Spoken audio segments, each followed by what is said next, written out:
me ciñe de poder, aquel que mi victoria es. Solo a Él alabaré, solo a Él exaltaré, al que me ciñe de poder, aquel que mi victoria es. Solo a Él alabaré, solo a Él exaltaré. De ti será mi alabanza en la congregación.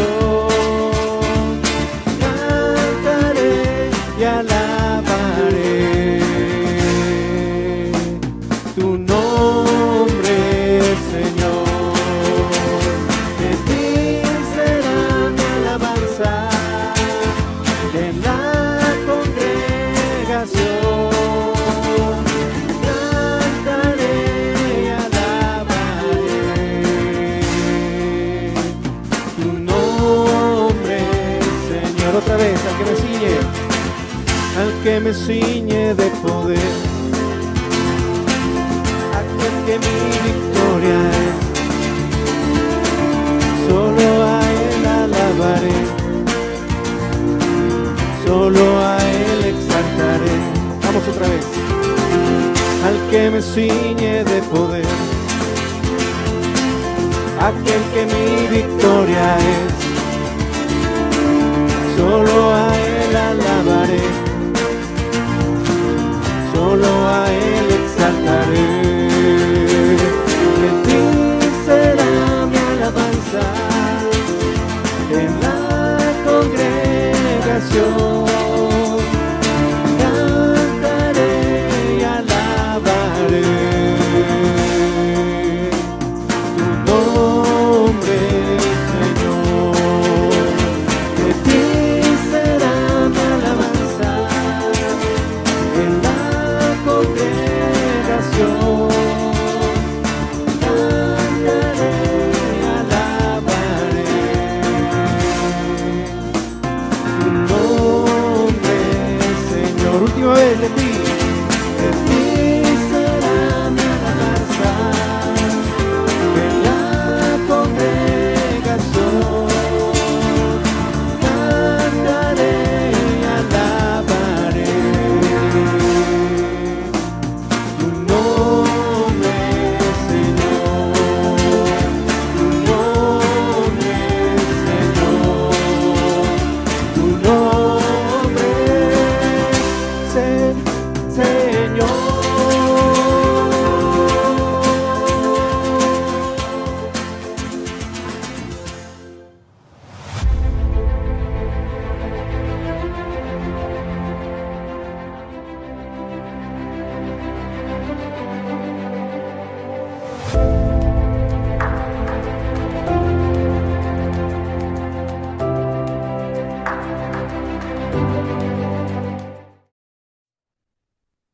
Buenas noches, hermanos y amigos que nos ven hoy, nuestro miércoles de enseñanza del mes de febrero. Buenas noches, Eduardo, ¿cómo estás? Buenas noches, papá. Muy feliz, agradecido con Dios de esta oportunidad. Nuevamente acá, otro miércoles más. Estamos en febrero. Se nos está yendo rápido los primeros meses del año, pero contento de tratar un temazo. Tenemos un temazo hoy acá, para esta noche acá. Muy feliz. Saludos a todas las iglesias en Honduras y a todos los que nos sintonizan de diferentes partes. Como esta clase es un poquito, lleva muchas escrituras, vamos a orar para que entremos en materia rápidamente. Así que acompáñeme a orar para que comencemos. Señor y Padre Celestial, buenas noches. Muchísimas gracias, Padre, por bendecir nuestras iglesias en Honduras, Tegucigalpa, San Pedro Sula, Comayagua, los hermanos de Puerto Barrios, y también la gente que está en Copán, en Ciguatepeque y en otros lugares que nos miran y aún internacionales que nos han reportado que nos están viendo y compartiendo lo que es el miércoles de enseñanza. Señor, hoy traemos este tema que sabemos que tú quieres que compartamos. Ayúdanos, Señor, a ponernos las palabras necesarias para que nuestros hermanos comprendan bien lo que es este mensaje que tienes preparado para cada uno de ellos. Gracias, Señor, nuevamente, y en Jesús te oramos. Amén. Amén. Gracias, papá. Sí. Bueno, si querés, voy compartiendo la pantalla. El Sí. tema de esta sesión es un tema interesantísimo, ángeles y demonios, ¿no? No sé, papá, pero ¿cuántas veces han tratado o has escuchado este tema en el tiempo que tenés vos en la fe? Bueno, voy a cumplir 26 años en la fe y es primera vez que lo vamos a tratar. No Bueno, recuerdo realmente si lo hemos tratado o no, pero realmente no recuerdo. bueno, vamos a estar tratando este tema muy increíble. Entonces, bueno, voy a arrancar de una vez. La primera escritura, ¿de dónde aparecen los ángeles y los demonios, los seres celestiales, los seres espirituales, ¿no? Entonces, Colosenses 1:15 es una escritura cristológica en la cual dice así, hablando de Cristo, Él es la imagen del Dios invisible, el primogénito de toda la creación, porque en Él fueron creadas todas las cosas, tanto en los cielos como en la tierra, visibles e invisibles, ya sea tronos o dominios o poderes o autoridades. Todo ha sido creado por medio de Él y para Él. Y Él es antes de todas las cosas y en Él todas las cosas permanecen. Este texto nos da una lección importante para empezar a comprender la realidad. Dios es el inicio de todo porque Él siempre ha existido. Cuando la escritura dice en Colosenses 1:15, es la imagen visible de Dios, sabemos que por ser un texto cristológico está hablando de Jesús, está hablando de Cristo y está diciendo que es el primogénito de la creación, pero no está diciendo que es el primer creado, porque Cristo no fue creado. Ya lo estudiamos en Cristología, ¿no? Cuando hablamos acerca de Cristo divino y humano, ¿verdad? Pero está diciendo que el primogénito es el que tiene los derechos de poder, que es como lo veían también los judíos, que recibieron este mensaje también y donde se forma la cultura también cristiana, donde surge, es el primogénito el que tiene el derecho. Todas las cosas fueron creadas, visibles e invisibles. O sea, el mundo visible, que es el que tenemos nosotros acá, que compartimos, y el mundo invisible de los seres que no vemos, seres que no son corpóreos como nosotros, no tienen un cuerpo como de carne como nosotros, sino que son espíritus, igual que Dios es espíritu también, y Cristo Jesús, que es humano y divino, sí es el que tiene la capacidad de ambas cosas de alguna manera en su naturaleza, y lo pudimos ver y lo palpamos, como dice Juan, el Evangelio de Juan. Entonces, todo fue creado, tronos, dominios, poderes o potestades. Entonces, hoy vamos a estudiar un poco de esto. Vamos a hablar de los seres celestiales. En la Biblia encontramos algunos de los principales que vemos acá, son los ángeles, que es como nosotros conocemos, y normalmente tenemos la idea, ¿va? De que son algunas veces unos niños regordetes ahí con alitas, ¿no? Con alitas, con plumitas y todo. Pero los ángeles, la verdad, vamos a hablar de 4 en especial. También vamos a hablar de las fuerzas de las tinieblas, pero hablemos de los seres celestiales, son los ángeles, que normalmente son mensajeros de Dios, adoradores y ejecutores de su voluntad en la tierra.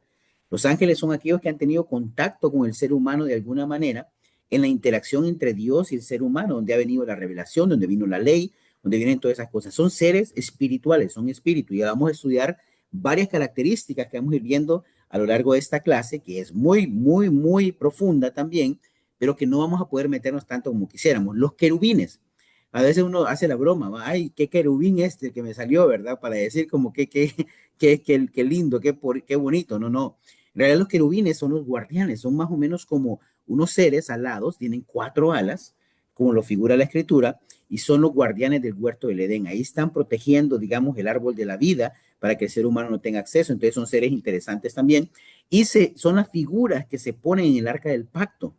Entonces estamos hablando que son seres, queremos saber, no, la discusión está todavía. Cuando estábamos en nuestra investigación con mi papá para esta clase, notábamos que no se ponen de acuerdo si es que son diferentes tipos de ángeles o son diferentes tipos de seres, que de alguna manera algunos creen que pueden ser ángeles con diferentes como especies de funciones y roles, pero otros también que son posiblemente diferentes tipos de seres celestiales también. Entonces vamos a quedarnos acá hasta este punto, no tenemos la certeza, pero entonces los querubines un poco diferente, los ángeles parece que han sido vistos no con alas, como los acostumbrados, pero los querubines tienen alas. Están los serafines, que son los que menciona en Isaías 6, donde son seres de 6 alas que están adorando a Dios, diciendo santo, santo, santo.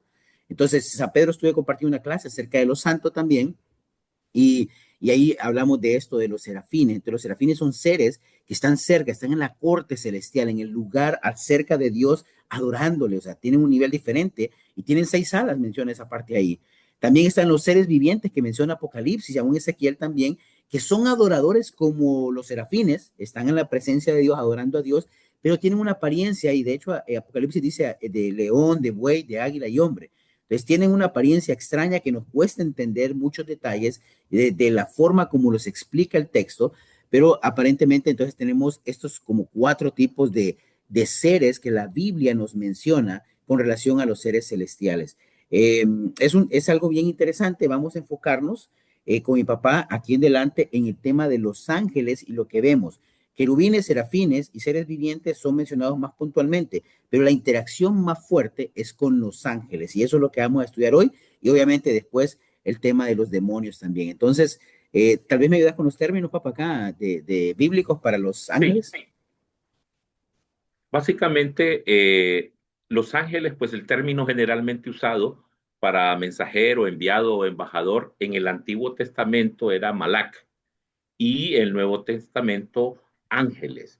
Realmente, para entender la figura de ángel en las escrituras es fundamental notar que en el hebreo y, y en el griego, la palabra que describe no describe la naturaleza de ser, qué es, sino su función, qué es lo que hace. Realmente, o sea, tanto en el Viejo Testamento como en el Nuevo Testamento, no es qué es un ángel, sino cuál es su función. Ese es el verdadero objetivo en el lenguaje. Sigamos con la siguiente diapositiva, Eduardo, para siempre vamos a ver la naturaleza de los ángeles. En Hebreos, en Hebreos 1:14 nos dice así: no son todos los ángeles espíritus dedicados al servicio divino, enviados para ayudar a los que han de heredar la salvación. Miren qué interesante. Dice que son ángeles espíritus dedicados al servicio divino. O sea, tienen una función específica. Eh, Enviados para ayudar a los que han de heredar la salvación. Son espíritus inteligentes y tienen emociones, dice. Entonces, estos espíritus, el,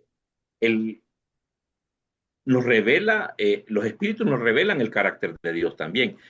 Se establece una distinción clara de que Cristo es el rey y él se sienta en el trono, mientras que los ángeles son siervos que asisten a los hijos del rey. ¿Y quiénes son los hijos del rey? A los que van a heredar la salvación.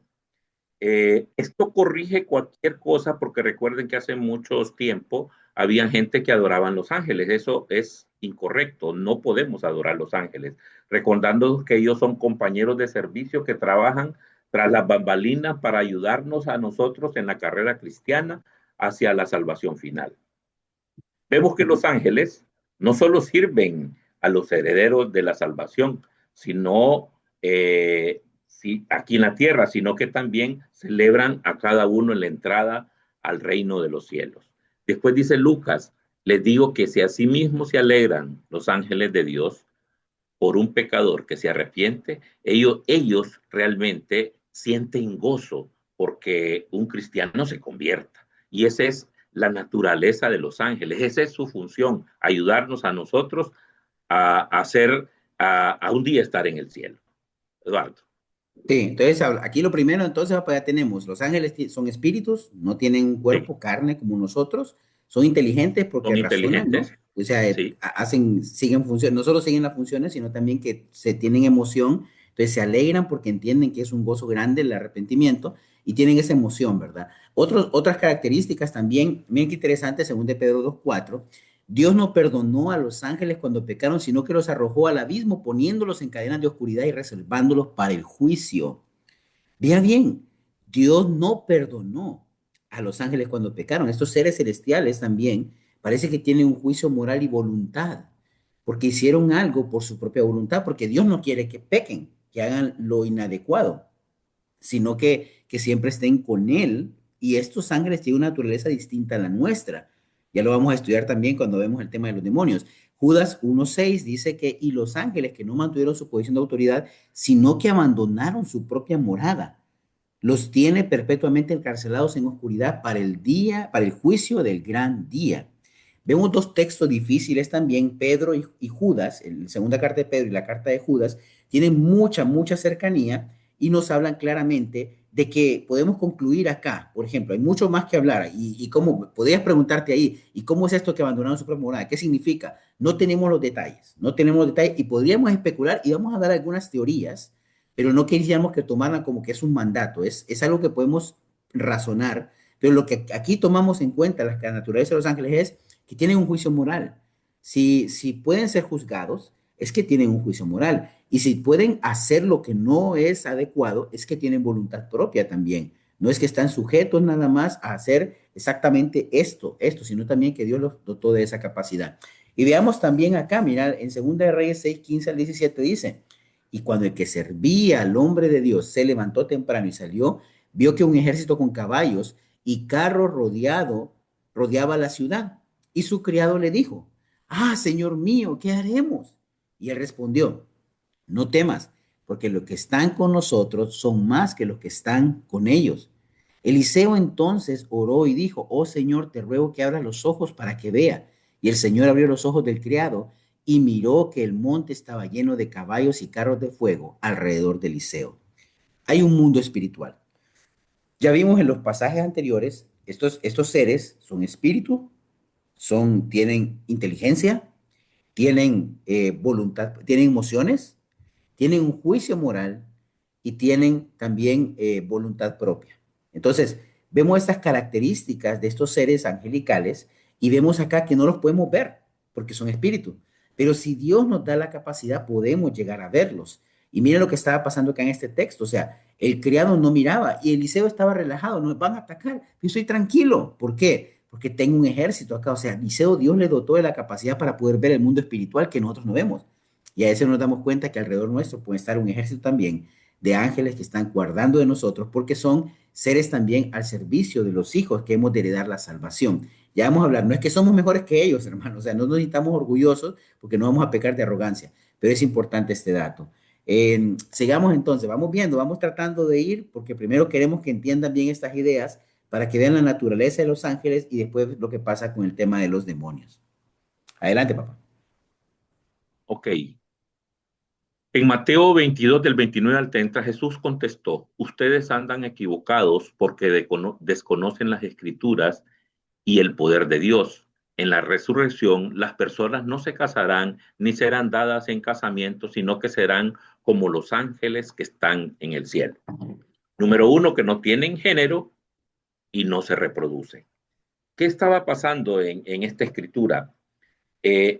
Los saduceos son, sí, estaban hablándole a Jesús sobre una mujer que se había casado y se murió el primer esposo, que se tuvo que casar con el otro hermano, entonces, ¿con quién estaría casada allá en el cielo? Entonces, Jesús ahí les está acostando, ustedes están equivocados porque no conocen las escrituras y el poder de Dios.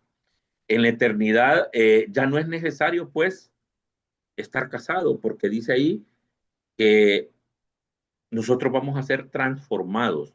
Jesús aclara que en la vida futura simplemente no es una extensión de la tierra, es una vida que va a ser transformada. Nuestros cuerpos van a ser transformados y ya no van a tener necesidad de reproducirse, ni de estar casados, ni de nada, sino que vamos a estar en la presencia de Dios alabándolo eternamente. Jesús eleva la mirada a sus oyentes de lo temporal a lo eterno.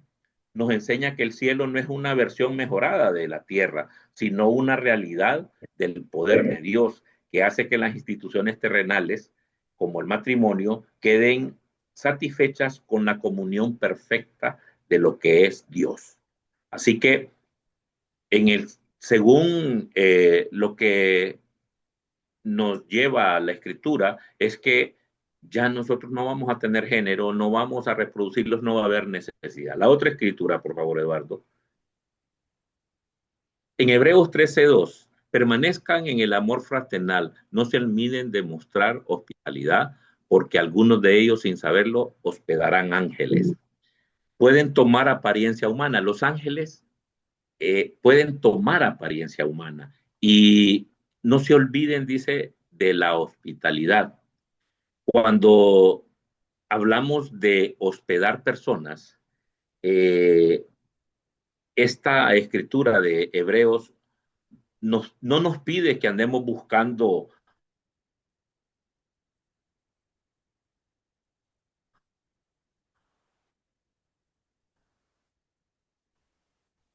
Perdón, papá, papá. Era la costumbre en aquel eran a las personas porque los visitantes deberían de ser tratados muy bien. El autor tiene en mente los ejemplos en el Antiguo Testamento como el de Abraham en Génesis, creo que es 18. Abraham recibió 3 hombres, les preparó comida, les sirvió, pero él no sabía que eran ángeles. Y después Lot en Génesis, creo que es el siguiente capítulo, el 19, recibió 2 ángeles de Sodoma para protegerlos sin saber su identidad gloriosa. Entonces, la generosidad aquí, lo que nos quiere decir la escritura, que ellos pueden tomar formas humanas. Recuerden que los ángeles son espíritus, pero no tienen cuerpo, pero pueden tomar forma humana para determinada misión que les mande Dios. Eduardo. Sí, entonces tenemos ahí, ya vamos creciendo, ¿no? Vamos creciendo nuestro entendimiento. Ya vimos seres espirituales, otra vez, para ir ordenando, porque se quedamos rápido. Seres, pueden leer las escrituras después, volver a escuchar la clase con más detenimiento, pero seres espirituales, seres que tienen inteligencia, tienen razonamiento, seres que tienen voluntad también. Vimos también que son seres que tienen un juicio moral, tienen una emociones y también vemos que no los podemos ver a menos que Dios nos permita el hecho de verlos, no tienen género, o sea, no se ha visto nunca un ángel mujer en la Biblia, sino más bien siempre están personificados de forma masculina, no se reproducen, ya están lo que Dios creó, esos son, y pueden tomar forma humana para venir y hacer esa interacción. Como son los mensajeros, son los que toman forma para comunicarse con nosotros. Entonces, seguimos ahora viendo más cosas. Bueno, también vemos que tiene una fuerza sobrehumana. Hay pasajes muy importantes, según de Pedro 2:11, y cuando los ángeles, que son mayores en fuerza y potencia, no pronuncian juicio injurioso contra ellos delante del Señor. Estamos hablando acá de la arrogancia humana, ¿no? ¿Verdad? Que a veces nosotros nos atrevemos a decir cosas o a hablar de más, pero los ángeles son más precavidos a pesar de ser más poderosos. Entonces Pedro está usando ese argumento porque entiende que hay una fuerza superior en el mundo angelical que los hombres. Y vemos en Mateo 28:2 que dice, y se produjo un gran terremoto porque un ángel del Señor, descendiendo del cielo y acercándose, removió la piedra y se sentó sobre ella. Este es el momento de la resurrección, cuando van a ver las mujeres después, pero alguien mueve la piedra. ¿Quién mueve la piedra? Porque estaba asegurada la piedra en la entrada de la sepultura de Jesús, en la tumba vacía. Entonces, alguien removió la piedra, o sea, el ángel mueve la piedra, o sea, que parece que tiene fuerza, ¿no? Es muy, muy poderoso. Y otro ejemplo también de la fuerza sobrehumana lo vemos en Segunda de Reyes 19:35 al 36, que dice, aconteció que aquella misma noche salió el ángel del Señor e hirió a 185,000 en el campamento de los asirios. Cuando los demás se levantaron por la mañana, vieron que todos eran cadáveres. Sennacherib, rey de Asiria, salió y regresó a su tierra y habitó en Nínive.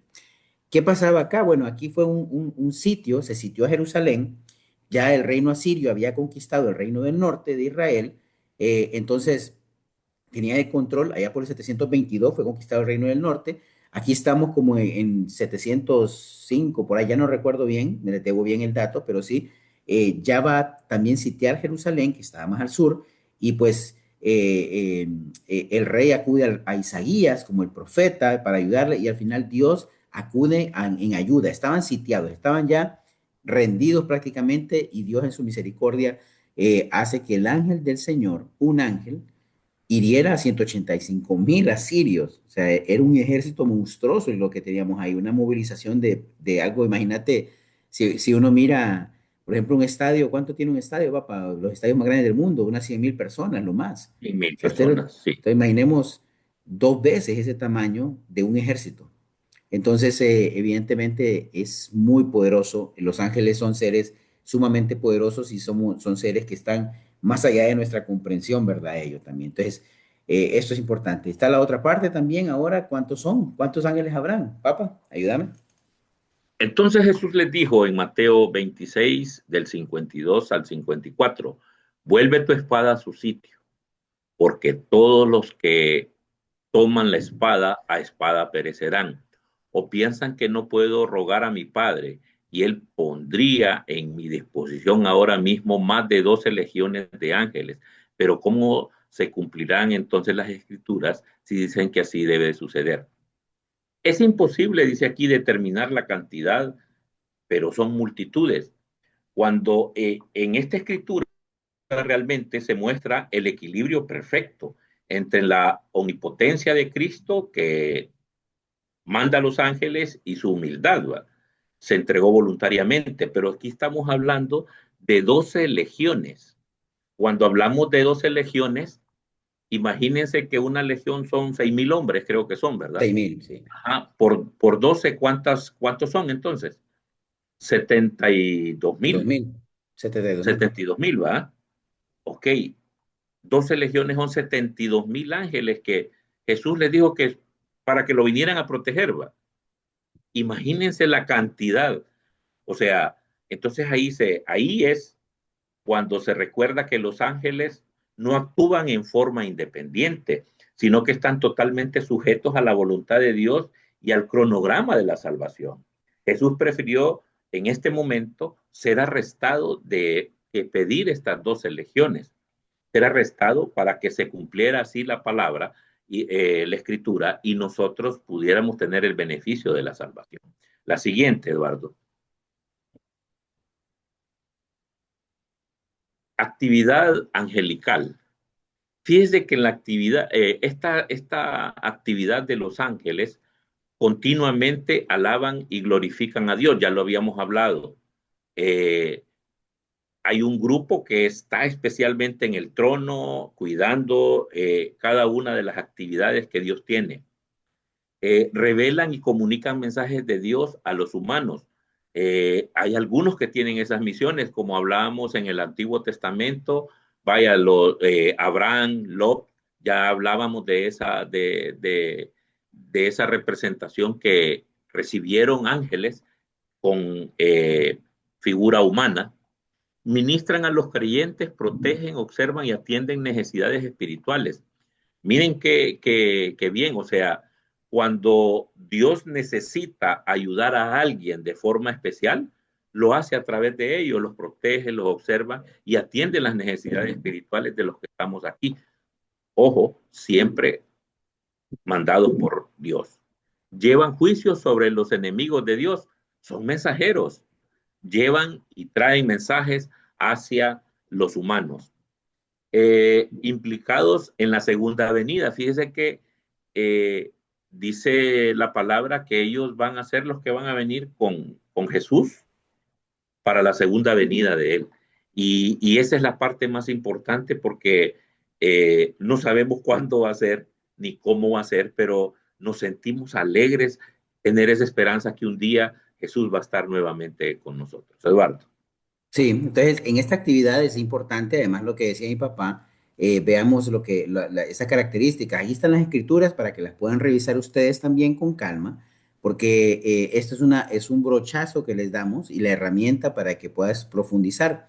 Me encanta esa parte, papá, porque imagínate, son seres que están alabando a Dios, se comunican con nosotros, ellos nos dejaron la ley fue transmitida por los ángeles, como dice el libro de Hebreos, ministran a los creyentes. A veces lo que piensa la gente, papá, es que bueno, como están a nuestro servicio, son seres inferiores. No, no, no, no, no, no se trata de seres inferiores, porque en nuestro cerebro, el que sirve está abajo, pero así Jesús no nos enseñó de esa manera. Al contrario, él dijo, yo estoy entre ustedes como el que sirve, ¿verdad? Entonces, cuando hablamos de que ellos tienen esta misión de atender las necesidades de los verdaderos creyentes, los verdaderos discípulos, no estamos hablando de que somos superiores a ellos en ese sentido, sino más bien que tienen una misión especial, que es un rol que estamos desempeñando, porque nuestro cerebro también no lo entiende así, y hay que aclarar que no es que seamos superiores a ellos o que digamos, voy a traer a mi ángel para que me haga los mandados. No, no, no, no. Como dijiste vos, ellos actúan conforme a la voluntad del soberano, a la voluntad de Dios.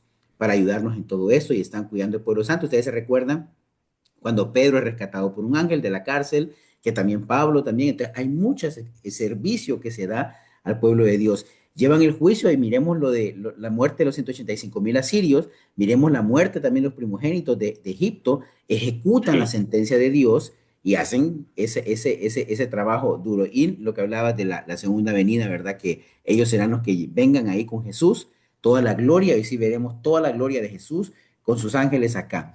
Hay algunas cosas y un término interesante que es el del arcángel. Por ejemplo, el arcángel se menciona en la Biblia a uno solo, a Miguel. Entonces, Daniel 12:1 en delante dice, en aquel tiempo se levantará Miguel, el gran príncipe que vela sobre los hijos de tu pueblo. Mira bien, Miguel, el gran príncipe que vela. O sea, estamos hablando que alguien que está cuidando sobre los hijos de tu pueblo, porque está hablando de los hijos del pueblo, seríamos nosotros, ¿no? Será un tiempo de angustia en el cual nunca hubo de que existen las naciones hasta entonces. Y en ese tiempo tu pueblo será librado. Todo lo que se encuentren inscritos en el libro. Está hablando aquí las primeras partes de la vida eterna, ¿no? Que vemos en Daniel. Y muchos de los que duermen en el polvo de la tierra despertarán, unos para vida eterna y otros para la ignominia, para el desprecio eterno. Aquí empezamos a ver ya la revelación más clara de lo que va a ser la resurrección. Y vemos que el príncipe Miguel, o sea, le da un puesto importante, Miguel, el arcángel, lo vamos a ver en Judas, habla de esto, del tiempo de angustia que existirá, hace la profecía de Daniel, pero que también el pueblo será librado y hablar de la resurrección. Este es un texto importante en el tema del Antiguo Testamento para comprender la resurrección. Judas 1:9 dice, pero cuando el arcángel Miguel luchaba contra el diablo y discutía acerca del cuerpo de Moisés, no se atrevió a proferir juicio de maldición contra él, sino que dijo, el Señor te reprenda. Y aquí vemos dos lecciones importantes. La primera, aquí ya vemos el título, ¿no? Arcángel. Decir, como este Miguel parece que sí está por encima, que es un líder, que es alguien que ocupa una posición de autoridad dentro de los ángeles. Bíblicamente no vemos ningún otro arcángel. Se menciona otro nombre como Gabriel, que es el que comunica la venida del nacimiento de Jesús a María y a Elizabeth también, pero no vemos más nombres. Pero Miguel sí es mencionado como arcángel, Gabriel no. Entonces vemos acá que Judas está diciendo esto y hablando del tema de la arrogancia humana, que se atreven a hablar de cosas que no entienden, pero aún el arcángel Miguel siendo, digamos, el mero mero, ¿va? El tigre, ¿no? De los ángeles, ni siquiera él se atreve a hablar con tal arrogancia como a veces lo hacemos los seres humanos. Una lección muy importante de humildad. Les digo, una de las cosas más terribles para Dios es el corazón arrogante y orgulloso. Y vean el arcángel también en Apocalipsis 12:7, que este texto es interesante y lo vamos a ver la parte inicial también más adelante cuando veamos el tema de los demonios también. Dice, entonces hubo guerra en el cielo, Miguel y sus ángeles combatieron contra el dragón. Y el dragón, miren, Miguel y sus ángeles. Estamos hablando Miguel, está hablando Miguel y su equipo, ¿no? Como su ejército, ¿no? Y el dragón y sus ángeles lucharon, pero no pudieron vencer, ni se halló ya lugar para ellos en el cielo. Y fue arrojado el gran dragón, la serpiente antigua que se llama el diablo, Satanás, el cual engaña al mundo entero. Fue arrojado a la tierra y sus ángeles fueron arrojados con él. Observen acá, esto es interesante porque Apocalipsis a veces no está, la lectura no es como lineal, sino en cuanto a cronología, sino que vemos episodios que pueden haber sido pasados, presentes y futuros. Le digo que a veces parece, papá, como una, yo me río, una película de Christopher Nolan tratando de explicarnos, nada más, porque siempre empieza como le da vuelta y te das cuenta al final cuál era el principio y no lo entendés. Entonces, aquí vemos algo interesante porque dice que fueron arrojados. Estamos hablando de la expulsión de los ángeles que están combatiendo contra Miguel, lo cual es interesante. Los ángeles o el grupo que está con el diablo Satanás que fue arrojado junto con sus secuaces, llamémosle sus seguidores. Pero el arcángel parece que es una posición, lo que concluimos nosotros acá, es que es una posición de autoridad dentro del mundo angelical y una posición muy, muy importante. Entonces, interesante, ¿no? Y solo Miguel lo mencionamos ahí. Y hoy sí vamos a lo duro, ¿no? Ahora vamos a entrar. Sí, esta es la parte más complicada. Estos términos bíblicos para los demonios, eh, básicamente, Satán, que es adversario, acusador, opositor. Satán, Satanás, adversario. diabolos, calumniador, acusador, eh, Daimonio, daimonión, daimonio. daimonion, sí, porque lleva el acento, espíritu Sí. inferior, usado en el Nuevo Testamento para los ángeles caídos. Aquí ya estamos hablando de ángeles caídos y Belzebul, usado también para referirse en el Nuevo Testamento al príncipe de los demonios. Eh, Estos términos los estamos hablando porque realmente cuando hablamos de demonios, son los adversarios, son los que hacen lo contrario a Dios. Tal vez podemos pasar el origen para la siguiente diapositiva, Eduardo, para ver el origen de los demonios. Ya que tenemos todos estos términos, podemos hablar de Ezequiel del 28 del 14 al 16, que dice, tú querubín protector de alas desplegadas, yo te puse ahí, estabas en tu santo monte de Dios, andabas por medio,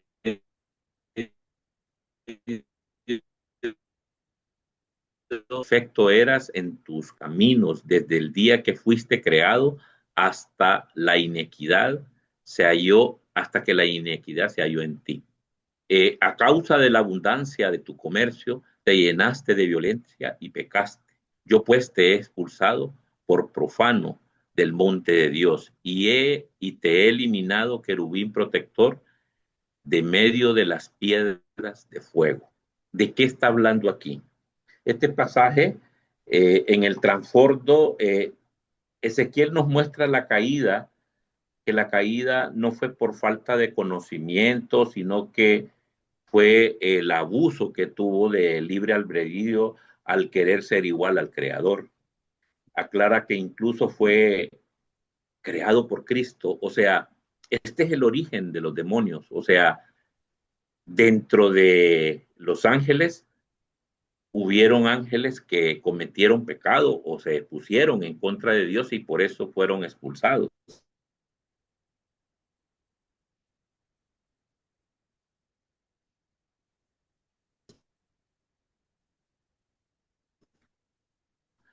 Papá, Eh, no sé. el que sea de él. Sí, Sí, creo que no, se bueno, cortó. yo me corté un poco, creo, sí, ¿verdad? Me frisé. Sí, sí, Pero sí, te sí, escucho, sí dale. estabas un poquito frisado, sí. Sí, adelante. Sí, entonces básicamente eso, o sea, eh, fue expulsado del monte de Dios. Básicamente ahí es el nacimiento y el origen de los demonios. Vamos con la siguiente. Sí, vamos a ver, sí, esa es la caída, ¿no? O sea, hablamos de la caída de Satanás, un querubín, Sí, interesante, ¿va? Porque estamos hablando hablamos, recuerdan de seres celestiales, hablamos del querubín, esos seres también que tienen, son como guardianes, como, por eso aquí, miren el texto, como dice Ezequiel, querubín protector, de alas desplegadas, o sea, es uno de esos seres también importantes dentro del mundo celestial, y habla de que estabas en el monte de Dios, te he expulsado por profano, es la rebelión. Apocalipsis también nos da otra señal, del 12 3 al 4. Entonces apareció otra señal en el cielo, un gran dragón rojo que tenía 7 cabezas y 10 cuernos, y sobre sus cabezas había 7 diademas. Su cola arrastró la tercera parte de las estrellas del cielo y las arrojó sobre la tierra. Y el dragón se paró delante de la mujer que estaba para la luz a fin de devorar a su hijo cuando ella diera luz. Ese texto también está hablando de forma metafórica para dar a entender lo que ocurrió en este momento de lo que es la caída de Satanás también, porque hablábamos que, ya les dije que vimos Apocalipsis 12 en anteriormente también, y hablábamos de Miguel y sus ángeles batallando, ¿no? Contra la serpiente, contra Satanás, contra el diablo, y aquí vemos también que este dragón, porque el dragón es el mismo personaje también, estamos hablando que es la serpiente antigua, y lo habíamos visto ya en el Apocalipsis 12, por eso Apocalipsis 12 es bien importante también, porque parece que este texto, la mayoría de los teólogos coinciden, es que nos ilumina para entender la caída. No nos dio tanto detalle, dio claro para decir, bueno, así ocurrió esto y lo otro, sino podemos entenderlo a través de algunos textos, pero de alguna forma, digamos, un poco más indirecta. La tercera parte de las estrellas, aquí se está refiriendo a la tercera parte de los ángeles que existían. Entonces, la mayoría coincide en que digamos que el cielo cuenta con los 2/3 de los ángeles que Dios creó, porque Dios creó un número de ángeles finito, que no sabemos cuánto es, pero sabemos que son muchos, pero parece que una tercera parte también acompañó a Satanás en esta rebelión. Entonces, ¿qué pasa acá? Si lo vemos como un esquema, esto ocurre de esta manera. El origen de los demonios. Si pudiéramos entender que como Dios creó todo, como vimos desde el inicio en Colosenses 1, ven que es bastante, tienen que ir, y yo sé que ustedes puede ser ahorita bastante confuso y demasiado detalle, y la pueden ver 2 veces, por eso la van a entender mejor, pero el tema es acá que necesitamos darles la herramienta para que ustedes la aprovechen. Entonces, Dios creó todo bueno, eso lo sabemos de Génesis 2, Dios creó exactamente todo bueno, descansa el séptimo día, y también en Génesis 3 vemos lo que conoce Génesis 3 de 1 al 20, la caída del ser humano. Entonces, la rebelión de Satanás o la caída de Satanás tuvo que ocurrir entre la creación de todo bueno, porque todo era bueno, y el momento de la caída del ser humano. Aquí en este intermedio, como pueden ver acá la flecha amarilla, que es donde aparentemente puede haber ocurrido lo que vemos en Ezequiel 28, del 14 al 16, y Apocalipsis 12, del 3 al 4. Entonces, vemos estos eventos de Ezequiel y Apocalipsis que en la línea de tiempo cronológica, como nosotros lo vemos, tuvieron que ocurrir aquí, en algún punto en este encuentro, y la mayoría coincide así, porque obviamente en Génesis 3 ya vemos a la serpiente antigua, al diablo Satanás, engañando a la mujer para rebelarse contra Dios y decirle que todo va a estar bien.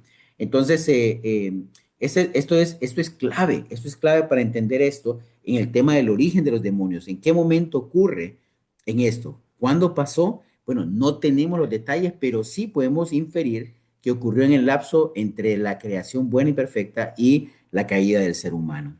Entonces, seguimos también, es bastante, ¿no? Pero bueno, espero que estén atentos ahí. Efesios 6:12 al 13 dice, porque nuestra lucha no es contra sangre y carne, sino contra principados, potestades, contra los poderes de este mundo de tinieblas, con las fuerzas espirituales de maldad en las regiones celestes. Por tanto, tomen toda armadura de Dios para que puedan resistir en el día malo y habiéndolo hecho todo, estar firmes. ¿De qué está hablando Pablo en esto? De hecho, eso nosotros lo enseñamos en Jóvenes Cristianos, que es la armadura de Dios que hace Pablo. Eh, eh, Describe aquí una jerarquía también de los demonios. Aquí hay una jerarquía, principados, describe una organización militar y administrativa del reino de las tinieblas, usando términos específicos, digamos, principados se refiere a seres con alta autoridad y antigüedad en el reino caído. Potestades, aquellos que tienen permiso o delegación de poder para actuar sobre ciertas cosas. Poderes de este mundo de tinieblas, literalmente gobernadores del mundo. Describe la influencia que estos seres ejercen en los sistemas ideológicos, políticos y sociales de la humanidad. Y las fuerzas espirituales de la maldad en las regiones celestes indica que su naturaleza y su ubicación operativa no están en el infierno todavía, como lo vimos en Segunda de Pedro, con otros ángeles, sino que están activos en el aire y en la atmósfera espiritual de la tierra. O sea que ellos están gobernando esta tierra y llevándonos a nosotros a rechazar el poder de Dios. De ahí, en la siguiente diapositiva, podemos ver la actividad de los demonios. Satanás es el que originó el pecado. Si ustedes miraron la gráfica anterior, Dios lo hizo bueno todo, pero hubo un lapso de tiempo antes de la caída del hombre y entonces cayeron los ángeles y después viene la caída del hombre. Entonces, Satanás es el que originó el pecado. Los demonios se oponen a la obra de Dios y buscan destruirla. Hay diferentes formas de cómo ellos siempre están en contra. Vos no podés hacer eso, sos incapaz, para que la gente se sienta mal consigo mismo. Están limitados por el control de Dios. Sí es importante que nosotros reconozcamos que ellos no pueden hacer más de lo que quisieran hacer porque nosotros estamos protegidos por el poder de Dios y eso nos ayuda a nosotros a estar firmes. Así que básicamente esa es la actividad y lo que era la jerarquía de los demonios. Sí, y es importante con lo que vos decías, papá, imagínense, o sea, es una guerra espiritual la que tenemos, como miramos en Efesios, ¿no? Pero entendemos que esta guerra espiritual, la Escritura habla fuertemente de que nuestra lucha es contra potestades, poderes del mundo de tinieblas, ¿no? Fuerzas especiales de maldad del mundo espiritual, o sea, va más allá, es el mundo invisible. Pero también vos decías algo acá, estos están limitados por el control de Dios aunque pueden hacernos algún daño, llamémosle, externo, hay un daño que no pueden hacer porque nada puede separarnos del amor de Cristo, ¿no? O sea, porque ni lo alto, ni lo profundo, nada, ni los ángeles, ni los demonios. Y ven la escritura en Romanos 8, ¿no? Entonces, están limitados. Aún Job, recuerden a Job, el acusador, el adversario, Satanás, hasta le pide permiso para poder tocar a Job. Dios lo permite a veces y Sí. ellos no actúan en nada que no sea permitido por Dios. O sea, Dios les permite cierta operación, pero al final no pueden quitarnos lo más valioso y eso es lo que te da seguridad. No pueden quitarnos el amor de Cristo y eso también es algo tremendo, ¿no? Que tenemos nosotros acá. Y veamos qué más. Miren lo que me gusta este libro, es buenísimo, Teología Sistemática de Millard Erickson. Dice, como sujetos de Satanás, los demonios llevan a cabo su obra en el mundo. Por lo tanto, se debe asumir que están implicados en todas las formas de tentación y el engaño que él emplea. Producen enfermedades, y vemos las escrituras ahí, mudez, sordudez, ceguera y sordera, convulsiones, parálisis o cojera, y en particular se oponen a la provisión espiritual del pueblo de Dios. Entonces, parece que de alguna manera los Satanás y sus demonios, porque hablamos que los demonios en realidad estamos refiriéndonos a esos seres, según vimos los términos bíblicos, es un espíritu inferior para referirse a los ángeles caídos, a los ángeles que fueron con Satanás. Entonces, estos tienen alguna influencia para infligir algún dolor o daño al pueblo de Dios. Ellos no quieren ver al pueblo de Dios progresando, no quieren ver el crecimiento espiritual, pero aún Dios permite que a veces pasemos algunas cosas para poder forjar nuestro carácter, nuestro espíritu a la imagen de Jesucristo. Entonces tampoco todo es absolutamente malo. Y viene un tema importante, para que es la posesión demoníaca. Vemos también que ocurrió mucho, y esto que vimos, perdón, en el anterior, lo que dice Millar Erickson, enfermedades, esto, lo otro, ocurrió en una época en la que Jesús viene a la tierra. Estamos hablando que en la época de Jesús parece que está bastante intenso en la Biblia, eso de las posesiones demoníacas. Pero hoy lo vemos como que parece que ha disminuido. Hoy ya no estamos que en la calle mirando, no decimos que hay que ir a sacar el demonio a tal persona, el otro demonio a otra persona. Entonces, hay unas razones, unas teorías realmente que podrían explicar el por qué en la actualidad ha disminuido esto, aunque no estamos diciendo que no ocurra, pero es bien inusual. Yo al menos no he tenido, gracias a Dios, no he tenido la oportunidad de toparme con una situación de esas, pero veamos, la primera razón, Cristo ya ganó la batalla principal limitando el campo de acción de ellos. La cruz, después de la cruz, el sacrificio, la obra redentora iniciada, marcó un antes y después de la historia espiritual del universo. Y esto hace de que el campo de acción de ellos esté más limitado. Segundo, el Espíritu Santo habita en la tierra.Jesús dijo, les voy a mandar el Consolador cuando muera. A ustedes les conviene que venga el Consolador. Entonces, el Espíritu Santo está en la tierra y sirve como escudo a través de la iglesia. La iglesia protege también al mundo de verdad de este mundo de tinieblas también, porque el Espíritu Santo ahora está con nosotros los creyentes y obra también en la comunidad. La estrategia del enemigo cambió de la confrontación física directa que perdió contra Jesús al engaño intelectual y moral. ¿Qué terminó pasando? Que ahora la estrategia no es, porque imaginemos si miremos posesiones demoníacas por todos lados, la gente tendría más creencia del mundo espiritual. La gente estaría más propensa a creer en el mundo espiritual, pero la estrategia hoy es, el mundo espiritual no existe. Eso es un engaño, eso es un cuento de niños, eso son fábulas, esos son cuentos. Eso no es nada real, simplemente lo que tenemos es lo que hay. Y esta ha sido la mejor estrategia para que las personas no se acerquen a Dios. Y recordemos, el enemigo desea que la gente no se acerque a Dios. ¿Y cuál es su estrategia? El engaño. Siempre ha sido el engaño. Entonces, esa estrategia cambió. Ya no es esas manifestaciones, ya no son. Cuando en los tiempos de Jesús había un fervor por esas manifestaciones, por lo que estaba a punto de ocurrir.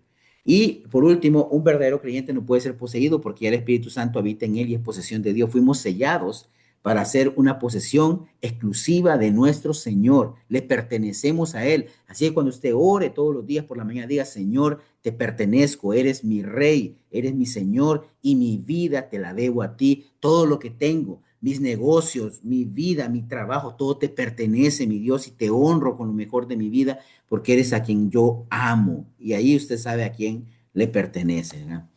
Esta, papá. Esta también de la posesión demoníaca de la teología sistemática de John MacArthur y dice así, si de verdad se descubriera que los demonios moran en una persona, esta sería la prueba de que dicha persona carece de salvación genuina, independientemente de la firmeza con que esa persona, un consejero o un pastor o incluso un demonio argumenten lo contrario. Si uno se encuentra con una persona verdaderamente endemoniada, entonces deberá reconocer la fuerza del enemigo, apelar a Dios en oración, usar el poder de las escrituras y en especial el evangelio para tratar tal situación. ¿Qué quiere decir esto? O sea, MacArthur dice que las posesiones demoníacas en una persona creyente ya no se dan, porque nosotros tenemos nuestro protector, que es el Espíritu Santo. Por eso es que es tan importante y hemos hablado hasta la saciedad de nuestra relación con Dios, nuestra oración y nuestra lectura bíblica para alimentar la fe, el espíritu, que esté siempre firme para que nos pueda guiar y defender. Porque los espíritus, cuando tú tienes el Espíritu Santo, ningún demonio va a poder entrar. Y lo que decía Eduardo, aparentemente suponemos que Satanás cambió de técnica porque una persona endemoniada podía obligar a las otras personas a volverse a Dios para combatir a aquellas personas. Y entonces Satanás lo que ha hecho es lo más sencillo, que es ir en otro rumbo, ya no de la posesión demoníaca, sino que la parte moral, espiritual y económica, financiera, y todas esas cosas nos hacen nosotros volvernos contrarios a lo que es el amor de Dios. Eduardo. Sí, y bueno, importante para lo que decís acá, me gusta mucho lo que MacArthur, perdón, lo que MacArthur dice. Al final, pues, esa estrategia cambió. Digamos Sí. que hoy, pues, el mundo espiritual no existe la estrategia. Es decirnos, bueno, no existe eso y la gente está relajada porque si no hay mundo espiritual no hay juicio. Si no hay juicio, pues tengo que vivir como me dé la gana y solo existo yo y esto es todo lo que hay. Y eso ha sido algo que está haciendo que las personas se alejen. Lo que hablabas, recordemos en Hechos, cuando compartimos nosotros a los judíos, a los hijos de un judío llamado Seba, que andaban expulsando demonios, cuando se encuentran con uno que los reprende, conozco a Jesús y sé quién es Pablo y ustedes quiénes son, se recuerdan, compartimos muchas escrituras, se asustaron. La gente se llenó de temor, la gente se volvía a Dios más bien. Al darse cuenta, reconocían a estos demonios la autoridad de hombres de Dios y de Jesucristo. Entonces, ya eso no va, entonces no está funcionando eso y ahora más bien no crean en el mundo espiritual, porque entonces si no hay mundo espiritual, estamos bien, esto es lo que hay y así vamos. Y finalizamos con Juan 1:4:4, así que eso lo leo. Hijos míos, ustedes son de Dios, han vencido al mundo, a los falsos profetas, porque mayor es aquel que está en ustedes que el que está en el mundo.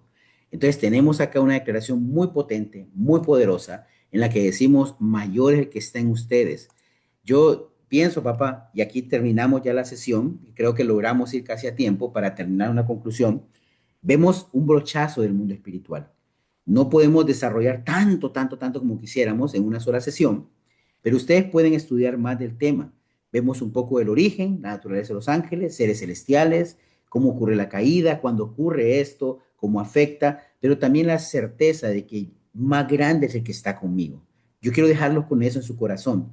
Si usted a veces, hay gente que me ha dicho, fíjate que, ay, voy a orar en silencio para que no me escuchen los demonios, dicen. Que escuchen que usted le pertenece al Creador, que usted le pertenece a Jesucristo, que escuchen y que tiemblen de miedo si es posible, porque está usted entregado completamente a Él. Viva como un discípulo santo, apartado, y ya verá cómo va a vivir con confianza plena en Dios, cómo va a estar tranquilo que el mundo espiritual, y puede que le inflija algún dolor, puede haber enfermedad, no podemos decir que toda enfermedad viene de los demonios, no, no, no, sino puede haber que infrinjan alguna forma de dolor al pueblo de Dios y a sus escogidos, pero nada va a separarnos del amor de Cristo, nada va a quitarnos el espíritu que habita en nosotros y nada va a poder separarnos de nuestra relación profunda con Dios. El mundo espiritual es algo serio, hermanos. Estudiemos la Biblia, vivamos como discípulos, seamos discípulos, porque esto no es cualquier cosa. La estrategia de Satanás es hacerle creer que esto no existe, que no hay mundo espiritual ya. Existe, es real. Así que hacer hombres y mujeres poderosos de Dios. Esta es mi conclusión por mi parte, papá, y espero verlos pues en el próximo miércoles de enseñanza. Gracias, Eduardo. También solo invitarlos para los jóvenes recién bautizados, el jueves 26, creo que es el jueves 26, comenzamos nuestro primer curso de jóvenes cristianos para recién bautizados y aún para las personas que quieran tomarlo porque quieran refrescar sus conocimientos, están invitados. Va a ser vía Zoom, así que en el chat de la iglesia, ahí está el link para que Ese es se para San puedan Pedro inscribir. Sula, nada más. Acuérdate que estamos Solo en para San Pedro, ¿verdad? sí, Sí, ok. sí. Pero vamos, básicamente, pues si quiere algún hermano de otra ciudad o de todo el país, recuerden que la vez pasada tuvimos de Estados Unidos también, y ahora creo que vamos a tener los de Puerto Barrios también, o sea, por las distancias. Sí. Así que gracias por todo. Sabemos que fuimos un poco rápidos y son muchas escrituras, van a tener que ver nuevamente la clase porque hay demasiada información. Así que hasta la próxima, el próximo marzo de enseñanza. Así que Dios los bendiga y muy buenas noches. Buenas noches.